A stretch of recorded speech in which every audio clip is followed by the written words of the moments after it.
prensa escrita, radio, televisión, redes sociales, puede llegar al 50% de los mexicanos.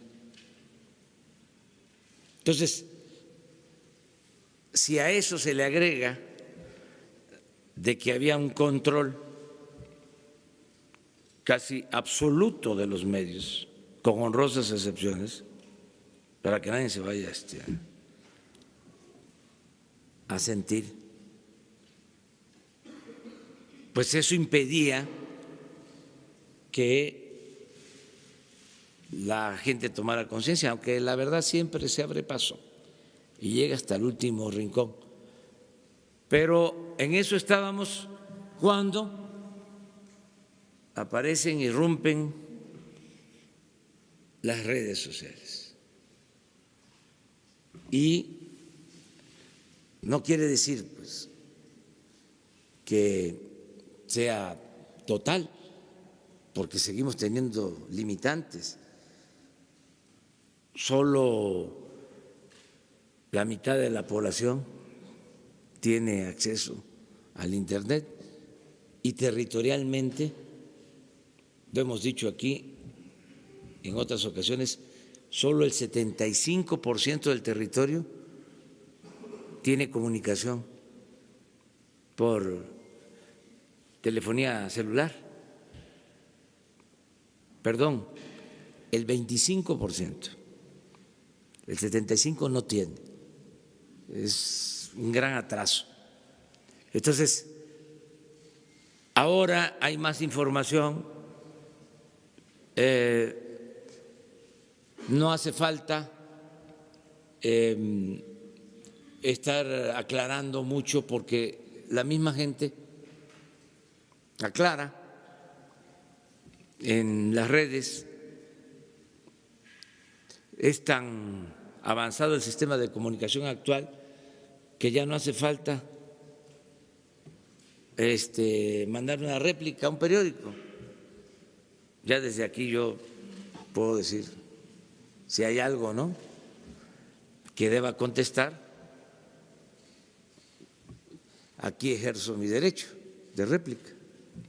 Antes había que mandar la carta y a lo mejor no la publicaban, o si la publicaban, la aclaración lo hacían una semana, 10 días, 15 días después de que habían publicado la nota difamatoria, y la réplica, la carta aclaratoria, la publicaban en la página 29 de la sección C. Muy bien, pero… Presidente, y nada más, si me permite, dos temas más. Se concedió un amparo para las estancias infantiles, a ver si el gobierno ya recibió la notificación, en qué términos y cómo lo van a acatar. Y en el tema de la CRE, ayer se reunió con el presidente de la CRE, ¿qué fue lo que conversaron y si es correcto o no que le puso la renuncia sobre la mesa? Gracias. Bueno, sobre este amparo hay que ver en qué términos. No creo que un juez ampare una irregularidad. Suele pasar, pero vamos a ver en qué términos.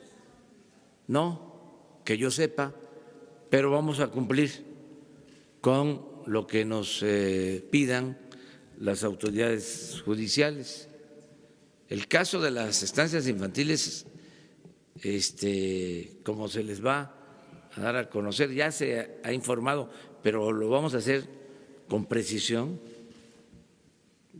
porque como se politizó,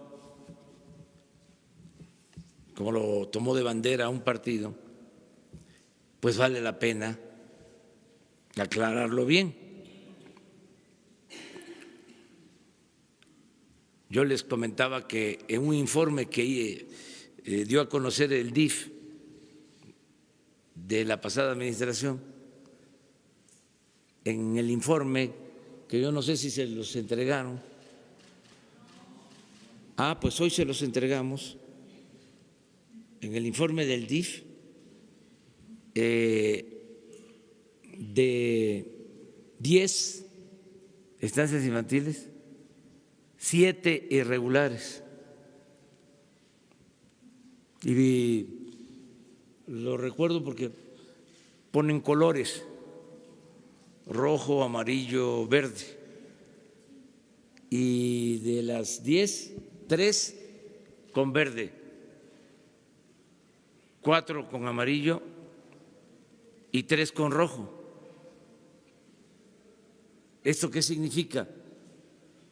Pues que no cumplían con la normatividad, y ahora no es que no va a haber estancias infantiles, es que se va a apoyar de manera directa a los padres, se les va a entregar de manera directa el apoyo a los que verdaderamente existen, porque nos encontramos en todo el gobierno, ya lo hemos hablado en otras ocasiones, censos fantasmas en lo que se llamaba Prospera. Eran listados de personas que no existían y se pagaba una beca o un apoyo. Pues ¿qué hacían? Falsificaban firmas y se robaban el dinero. O se establecía de que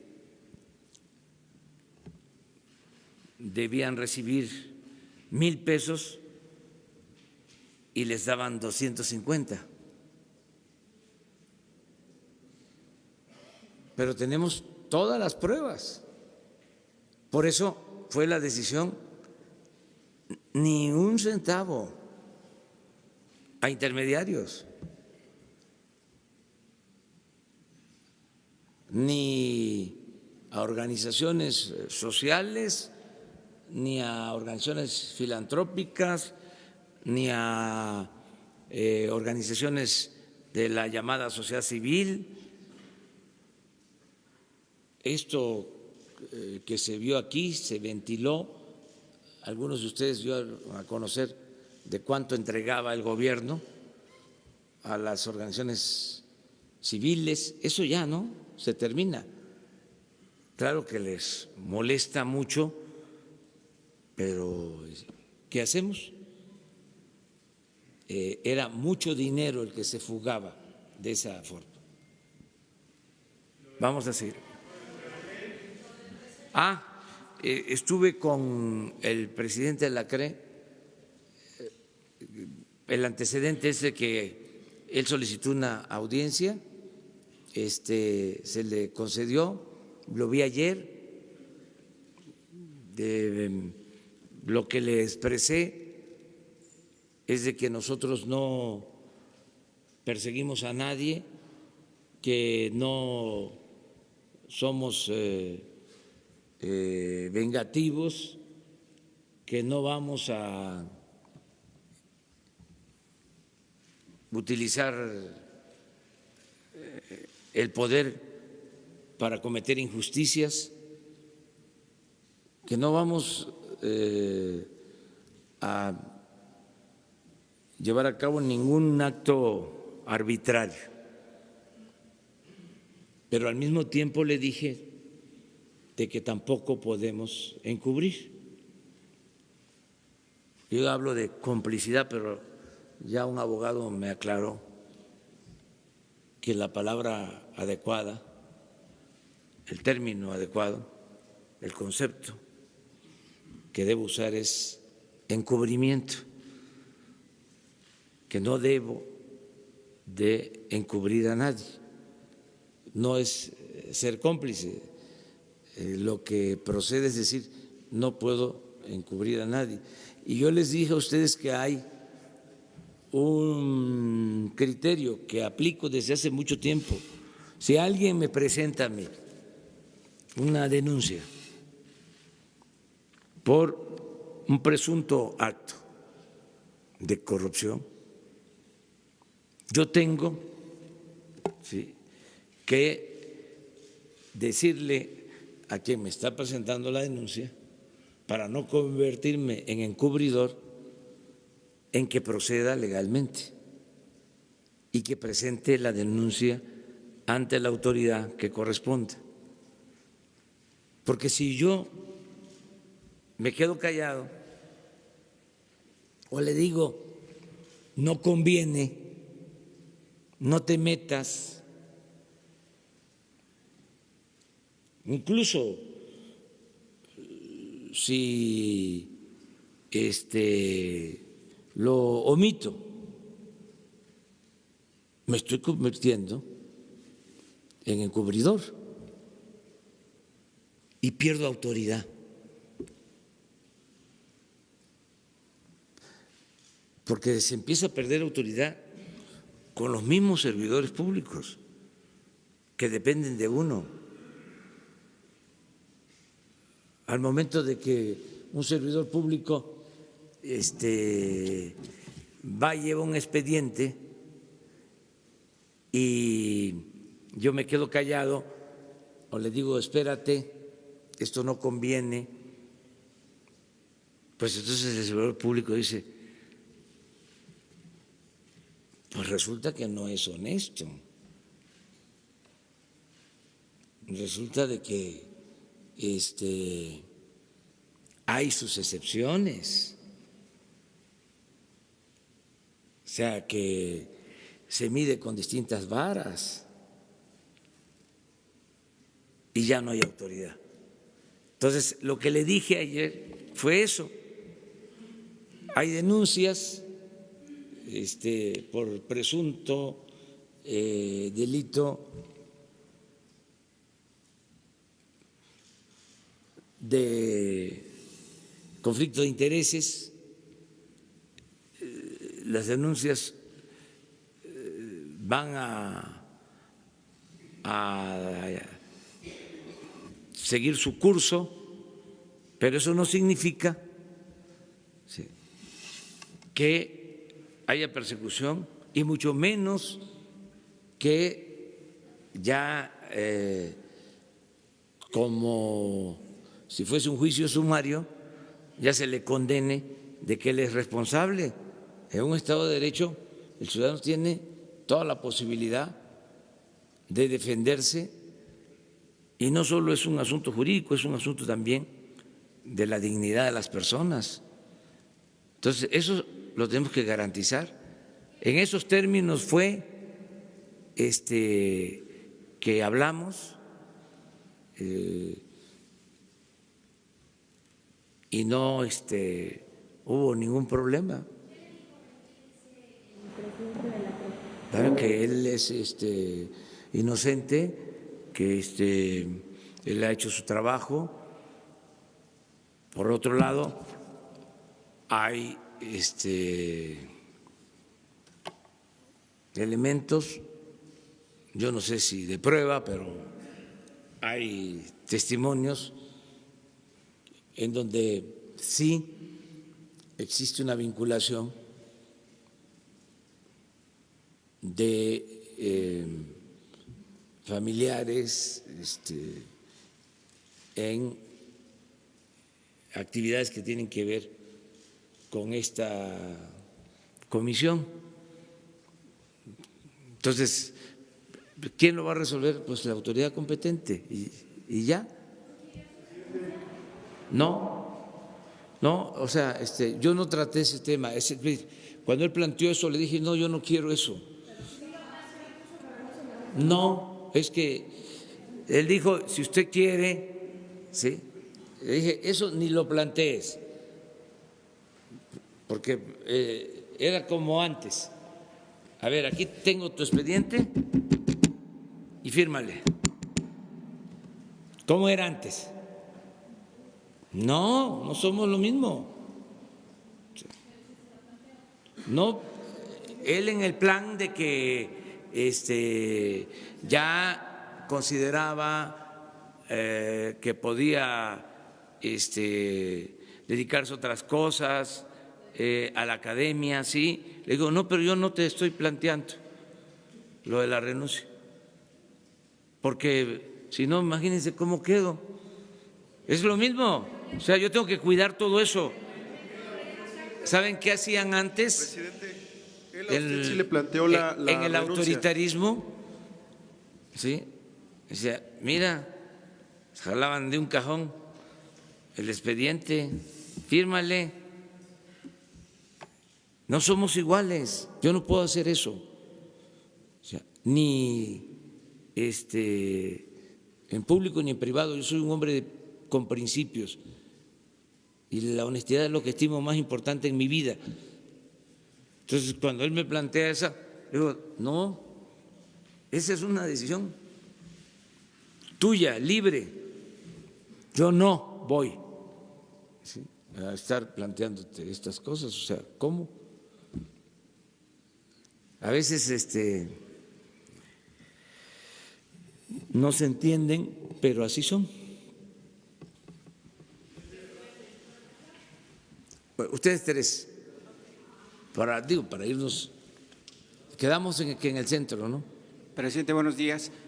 Marco Antonio Olvera, corresponsal de Radio Latino California. Dos temas. Un tema, a partir del 1 de diciembre, usted se planteó con el gobierno que encabeza ahorrar entre 500 y 900 mil millones de pesos. Esa cantidad iba a ser aplicada a los grupos más vulnerables y desatendidos que de décadas han sido olvidados. ¿Cómo va a incorporar el ahorro de las cooperativas? Porque desde 1938 hasta el 94 se convirtieron en un ente productor y de ahorro para las familias mexicanas. ¿Usted apoyaría a las entes de cooperativas y si se van a convertir en una punta de lanza para el desarrollo estabilizador de las familias trabajadoras de este país? Pues yo estoy a favor del corporativismo, es una actividad económica que, si mal no recuerdo, se inicia en Inglaterra y funcionó muy bien, ha funcionado muy bien, es un mecanismo importante para distribuir con justicia beneficios. Hay que apoyar a las cooperativas. Siguen habiendo cooperativas exitosas, hasta en Estados Unidos. Tenemos relación con una cooperativa que produce leche en Estados Unidos y es la sexta productora de leche en Estados Unidos como cooperativa.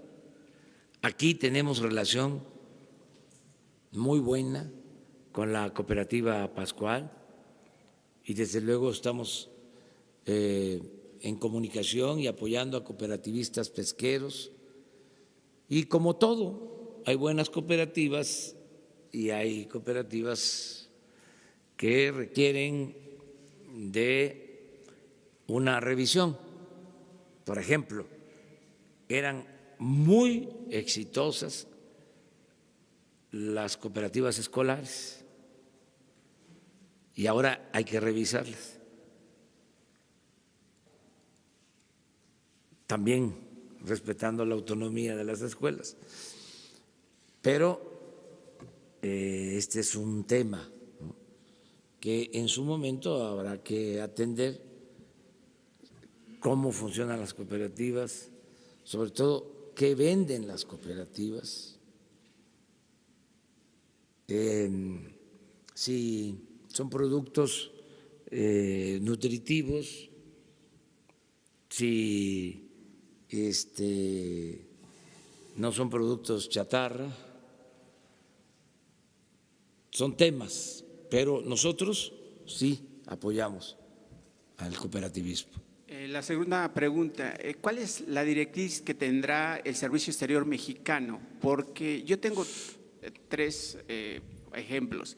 El consulado de North Carolina de México, el consulado de Nueva York y en Los Ángeles, muchos de esos funcionarios del Servicio Exterior mexicano desatienden mucho a los mexicanos que están en el exterior. ProMéxico gastaba entre 18,000 y 23,000 millones de dólares anuales para pues, darse una vida de jeques gracias a las costillas del país. ¿Cuál es la directriz de la Secretaría de Relaciones Exteriores para quitar esos funcionarios o cónsules que habían sido designados por el dedo y que finalmente nunca destacaron la presencia de México ante el exterior y obviamente la promoción del turismo, la venta de intercambios comerciales y demás, presidente?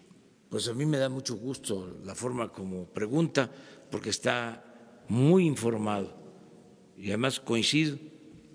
En efecto, estaban muy mal algunos consulados,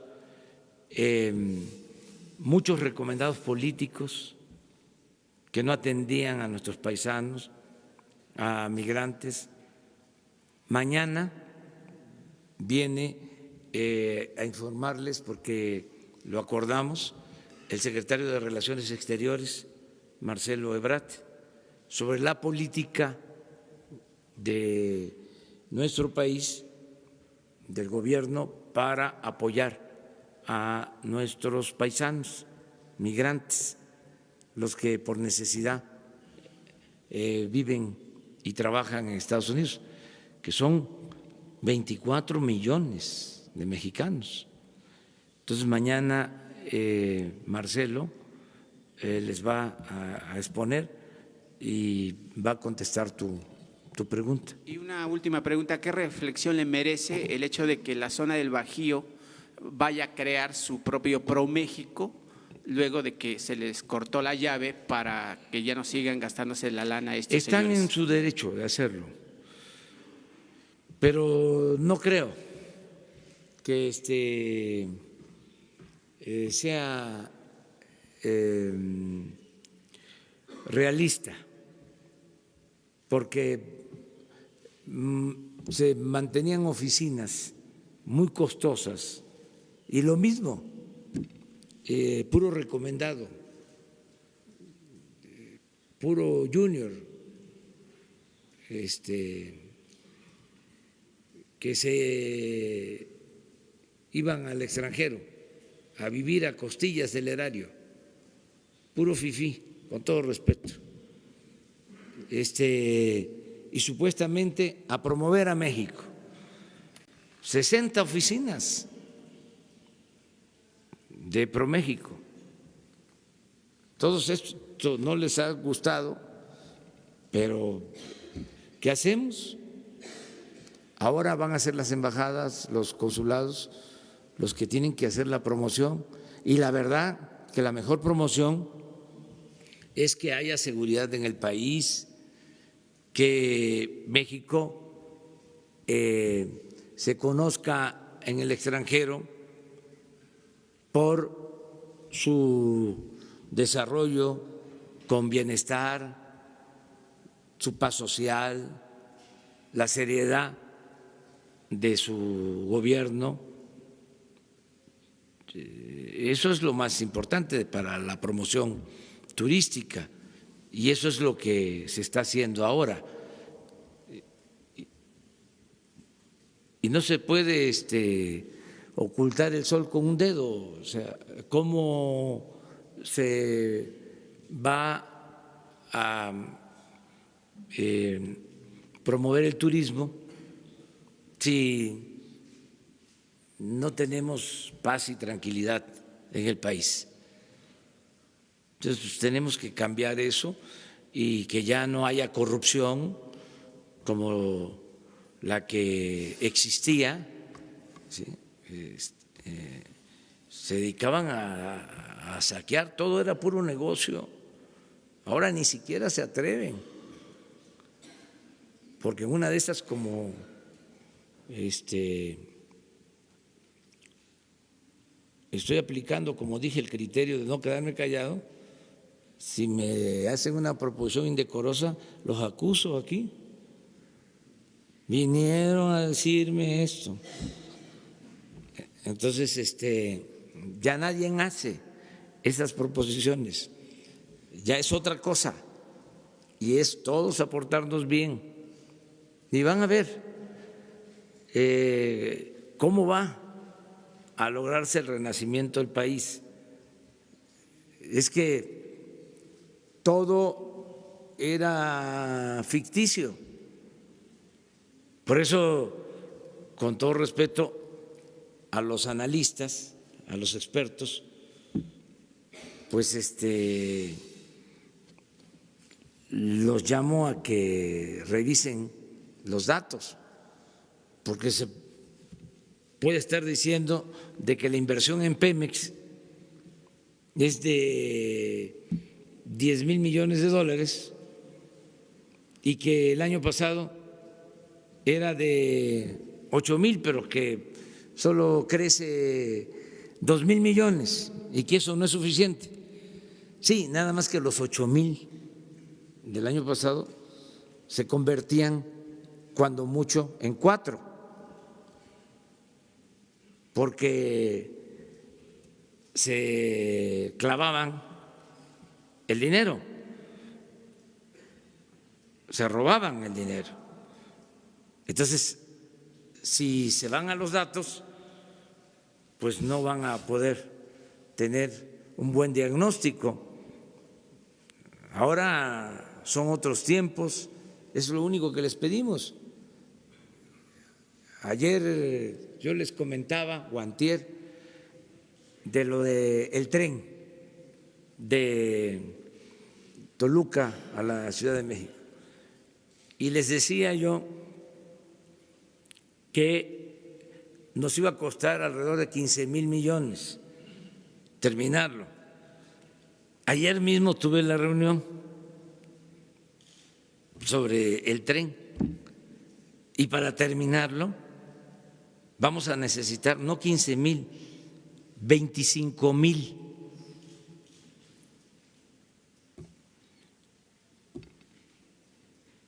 Y bueno, si se proyectó en 20, 30,000 millones y va a costar al final 70,000, ¿pero qué sentido tiene una inversión así? Primero, que está sobreestimado el costo, ¿sí?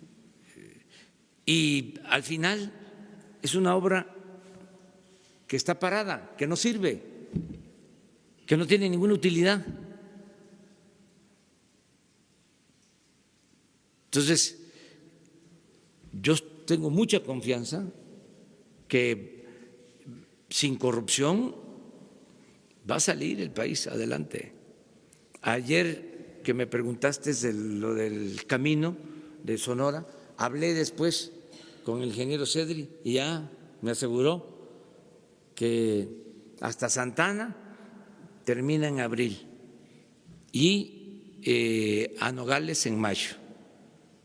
Por ejemplo, estamos en eso, dándole seguimiento a todas las obras. Buenos días, presidente de aquí de La Silla Rota. Me gustaría su opinión sobre el video de la detención del Bester Gordillo a 6 años del operativo en Toluca que fue publicado ayer justamente por La Silla Rota. Y bueno, ahorita le voy a hacer más preguntas. No lo vi, pero a ver, ¿en qué consiste? Son 20 minutos en donde justamente antes de que ella pudiera, bueno, el avión donde ella iba pudiera despegar, llegan unos agentes, la detienen, le leen sus derechos, ella se muestra pues un poco nerviosa al principio, después dice que está tranquila, son 20 minutos antes de que pudiera despegar y bueno, prácticamente es algo resumido, pero bueno, es la primera vez que se ve en estos 6 años cómo fue el operativo de su detención. Sí. Pues no había visto el video, pero nosotros todo aquello que podamos hacer, lo que nos permita la ley, se va a transparentar. Ayer firmé ya el decreto para revisar los archivos del CISEN y de la Policía Federal de Seguridad en Lecumberri. Lo que era Lecumberri, que es el Archivo General de la Nación. Ya se va a poder revisar. Firmé ayer el acuerdo, ya seguramente la semana próxima ya van a poder asistir. Necesitamos ahí convocar a becarios, a jóvenes construyendo el futuro que quieran aprender para el manejo de archivos, porque se requiere de personal. El archivo fue creciendo y no hay el personal suficiente. Entonces queremos que sean jóvenes que están estudiando para este propósito y que vayan a formarse, que vayan a capacitarse. Pero todo va a ser transparente. Y la segunda pregunta, ¿cómo vislumbra el magisterio en la 4T? ¿Cómo lo ve actualmente? Muy bien, los maestros y todos los trabajadores en general, desde luego, pues protestan y tienen todo su derecho. Habían demandas incumplidas. En el caso, por ejemplo, de Chiapas, se les dejó de pagar a los maestros durante un tiempo. Esa es una inconformidad que tienen. Tenemos que buscar la manera de resolverles este problema, desde luego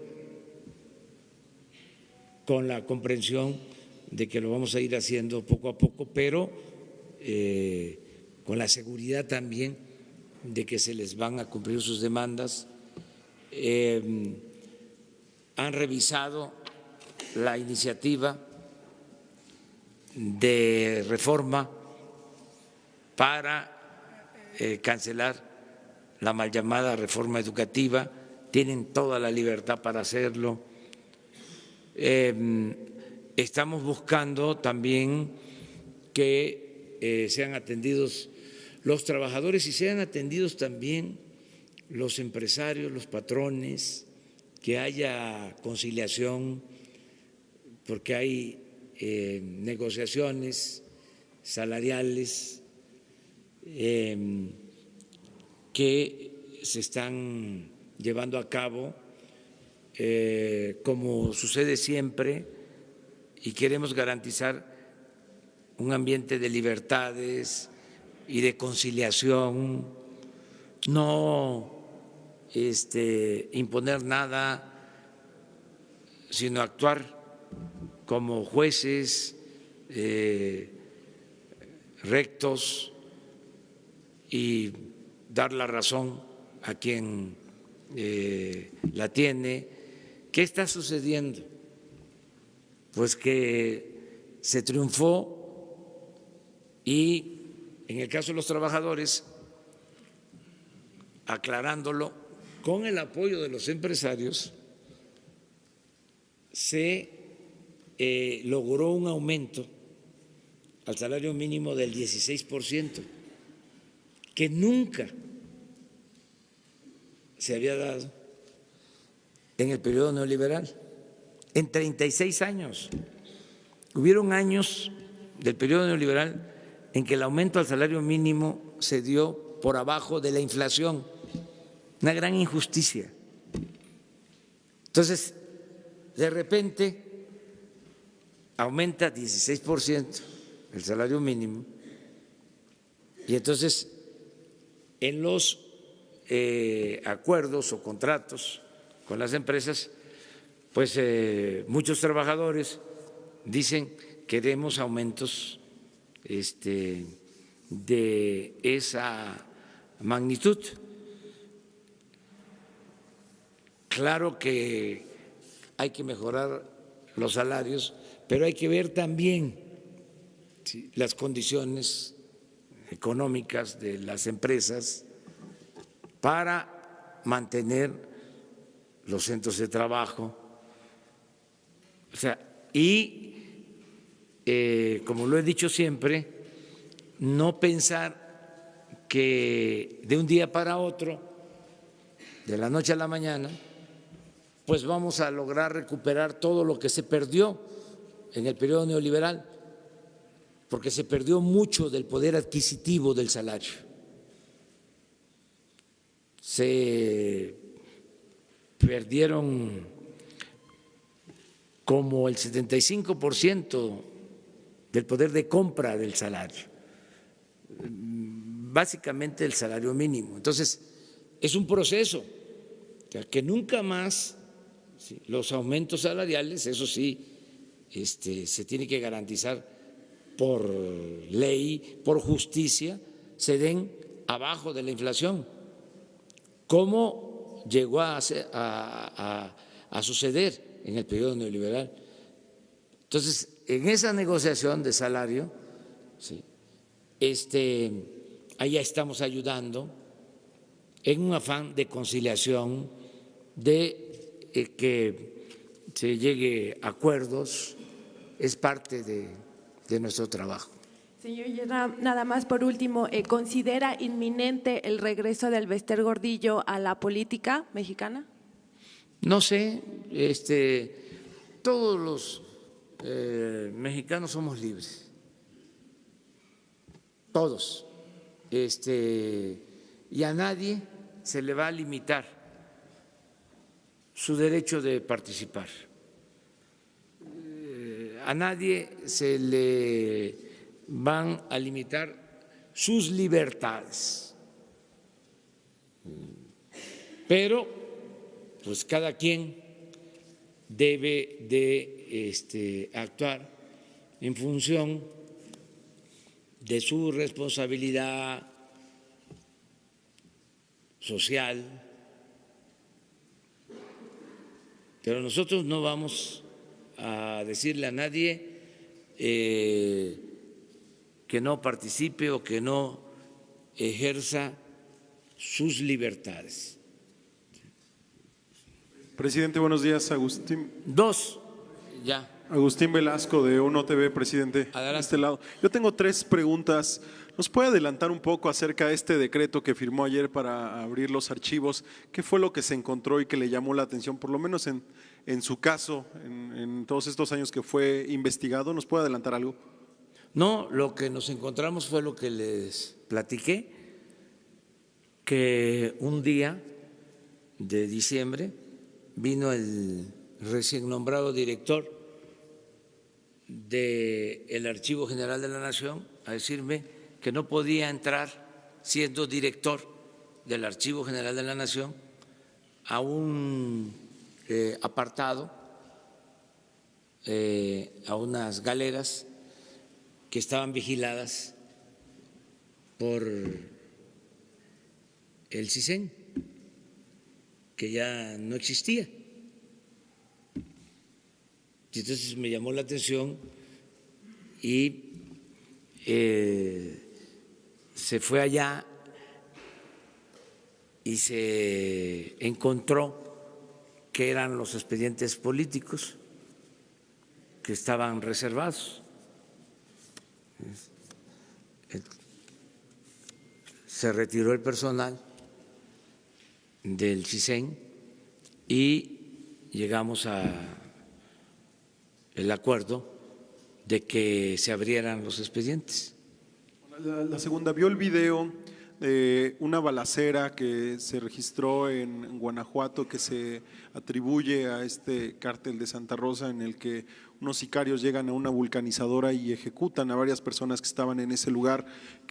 ¿Cuál es la información que tiene hasta el momento respecto a este acontecimiento que graban los mismos sicarios? Pero sí se comentó en la reunión de seguridad, como sucede en todos estos casos, y pues es un grupo de la delincuencia organizada que actúa en Guanajuato desde hace algún tiempo y que está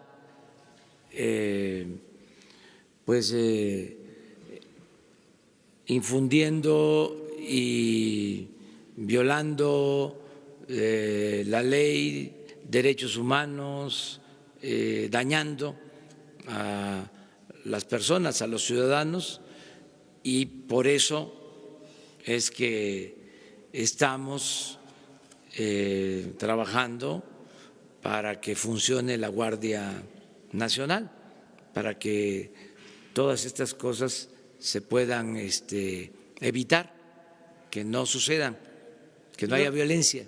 Finalmente, presidente, este plan que tiene para trasladar a los presos de las Islas Marías a otros penales federales, ¿cuál va a ser el proceso que se va a seguir si no está sobre la mesa que algunos presos pudieran ampararse contra esta decisión y esto detenga el plan, si no ya existen algunos amparos al respecto? Gracias. Se va a buscar hacerlo en el marco de la legalidad y puede ser que lleve tiempo, pero no hay motivo o razón para que siga siendo un penal las Islas Marías. Creo que es hasta una vergüenza que se mantenga como penal esta isla, que no olvidemos el origen. Se creó en la época de Porfirio Díaz para castigar, para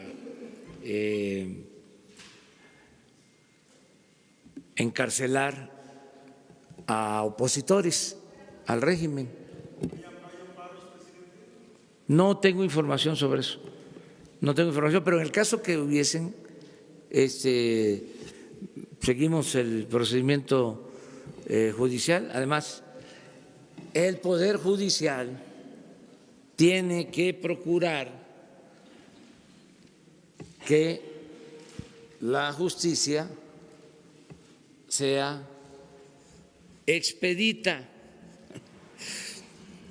es decir, que se resuelva pronto. Si hay alguna inconformidad, algún recurso, algún amparo, que pronto se determine y ya saber sobre este asunto. Vamos a encontrar muchos obstáculos, pero afortunadamente estamos entrenados para eso. Nos pasamos como 40 años corriendo en la carrera de obstáculos. Somos ya veteranos en eso, de cómo brincar obstáculos. Es interesante, va uno corriendo y pone un obstáculo, hay que brincarlo, y luego otro y hay que brincarlo, y hasta que se llegue a la meta. Y si esto se combina con la perseverancia, pues salen las cosas. Puede ser que se tarde, pero al final se logran los objetivos. Vamos a que las Islas Marías sean un campamento, un centro para el desarrollo de niños, de jóvenes que puedan convivir con la naturaleza y defender la ecología. Uno más y ya. Gracias, señor presidente. Buenos días. Alejandro Lelo, de la red de Grupo Cantón. Presidente, si me permite, a manera de réplica, el día domingo, allá en Quintana Roo, la presidenta municipal de Playa del Carmen dijo que no es cierto que hay un baño de sangre, que hay 76 muertos en lo que va de su administración. Con todo respeto, presidente, le mintió. Tenemos documentado que hay esa cantidad de muertos, y también le pide a usted, ella, que hable con los medios de comunicación para que en una especie de censura nos pida que dejemos de publicar información sobre la violencia, en particular ahí, en particular y en todo el país. Aquí le preguntaría qué estaría haciendo usted, presidente, porque quizás estaría yendo en contra de sus principios el pedirle a los medios que dejen de publicar esta información, y también advertirle un poco que pudiera estar ocurriendo esto en otros estados de la República, que le pidan que censura a los medios. Y preguntarle, presidente, nada más para concluir, ¿cuál será el periodo en que va a abrir los expedientes de la DFS y del CISEN? Porque tengo entendido que hay un reglamento de archivos, que los archivos se quedan cierto periodo en las dependencias y luego ya pasan al Archivo General de la Nación. Sí, acerca del acuerdo, decreto que firmé ayer, viene una reglamentación. Yo creo que lo mejor es darlo a conocer. Lo podemos hacer el viernes, porque mañana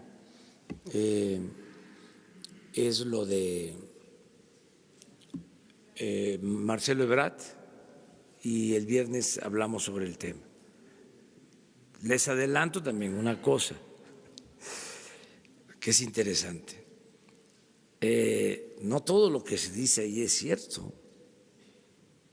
Acuérdense que eso se manejaba en función de los intereses del Estado. Digo, hablo por otros y también por mí. Entonces, hay muchas cosas que no son ciertas, no porque sea el archivo, ¿sí?, del CISEN, o de la Policía Federal de Seguridad, ya todo lo que ahí se especifica es cierto. No, inventaban cosas y fabricaban denuncias para que, sobre todo cuando se trataba de opositores o considerados opositores al Estado, siempre había pues cosas que no son ciertas. Yo cuando vi una parte, porque no tengo tiempo para estar revisando todo, pero vi una parte y dijo, no, pues esto no es verdad, ¿sí? Ya cuando tengan acceso, o sea, pídanlo, ahí se les va a entregar. Y lo otro, miren, nosotros no vamos a censurar a nadie, o sea, no hay censura, cero censura, libertad absoluta. Y con la máxima atribuida al presidente Lerdo de que la prensa se regula con la prensa. Nosotros no vamos a censurar a nadie y vamos a garantizar libertades plenas. Van a haber señalamientos, ¿no?, pero de ninguna manera nosotros vamos a promover, ¿sí?, ningún tipo de cuestionamiento a los medios. Yo a veces respondo porque no está mal que haya debate en buenos términos. Ayer que dije que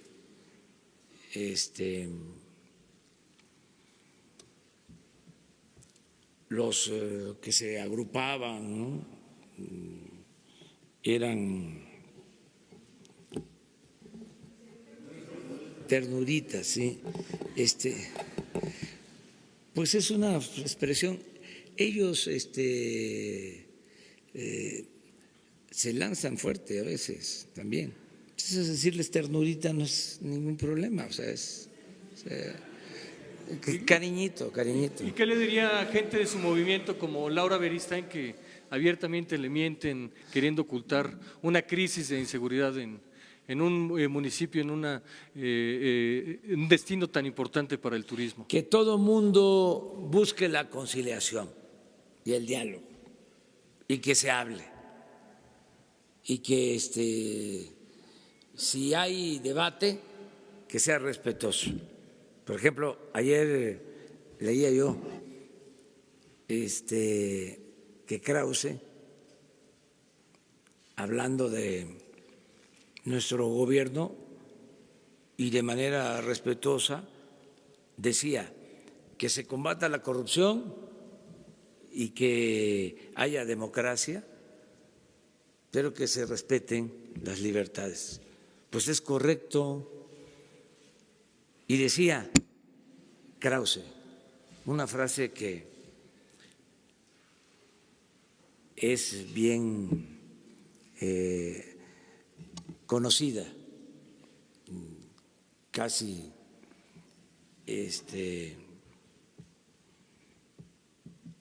de dominio público, ¿no? Decía, el poder absoluto, ¿sí? Corrompe, el poder corrompe y el poder absoluto corrompe absolutamente. Y es cierto. ¿Sí? Es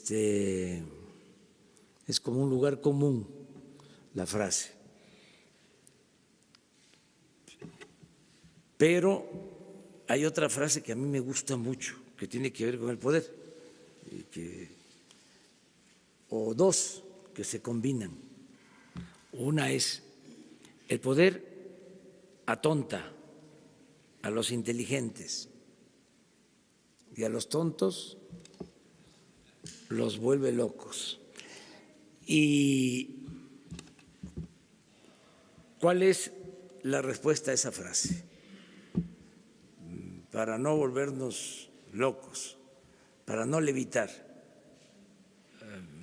para mantener los pies sobre la tierra. Entender de que el poder solo tiene sentido y se convierte en virtud cuando se pone al servicio de los demás. Esa es la manera, pero este debate es muy bueno, ¿sí? Y de vez en cuando pues se tiene que tener el debate sobre política exterior. Ojalá, ¿sí?, y reviviera sobre la política exterior de México, que la política exterior de México nos ha dado, ¿sí?, un lugar especial en el mundo, porque ha sido una política exterior durante mucho tiempo ejemplar por el derecho de asilo, por la no intervención y la autodeterminación de los pueblos, por la solución pacífica a las controversias. Bueno, desde Juárez, el respeto al derecho ajeno es la paz. Ese es un buen debate. Y ayer, por ejemplo, me decían que yo aclarara, porque ahora que se está debatiendo lo de Venezuela, hay cuestiones que se expresan, que se manifiestan, que son en realidad, de verdad, un insulto a la inteligencia. Y me decían, ¿cuáles? ¿Cuáles? Pues si no se advierten, ¿sí?, quiere decir de que nos hace falta más reflexión y análisis. porque tampoco a mí me corresponde, ¿no? Estar señalando todo, pero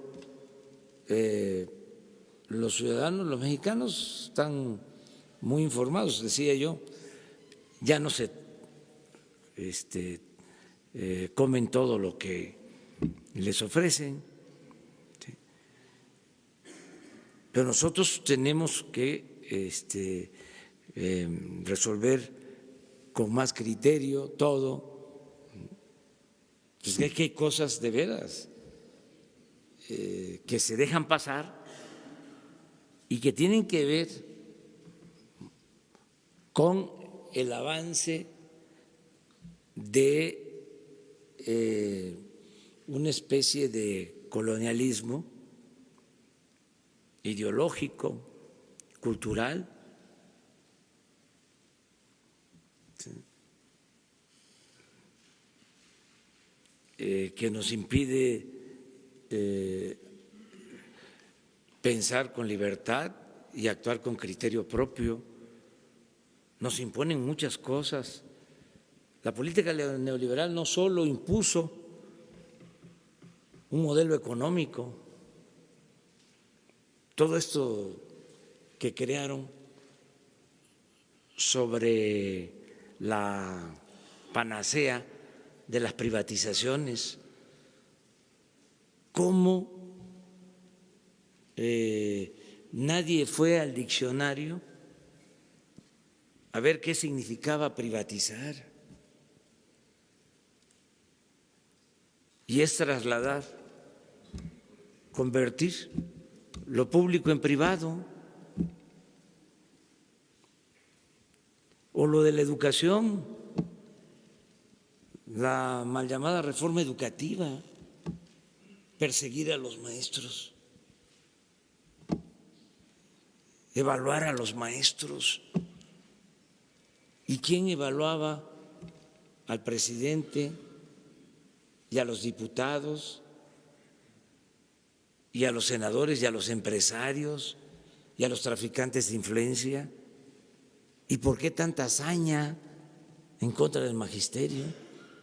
Solo porque estaba en la agenda de las llamadas reformas estructurales dictadas desde el extranjero, recetas aplicadas a nuestro país. Resultó, yo recuerdo que una vez hubo una de estas reformas y el que estaba en el Fondo Monetario Internacional en ese entonces declaró de que iba muy bien México y que debía que seguir con las reformas. ¿Saben dónde está ese personaje ahora? En la cárcel, en un país. Pero bueno, nos vemos mañana.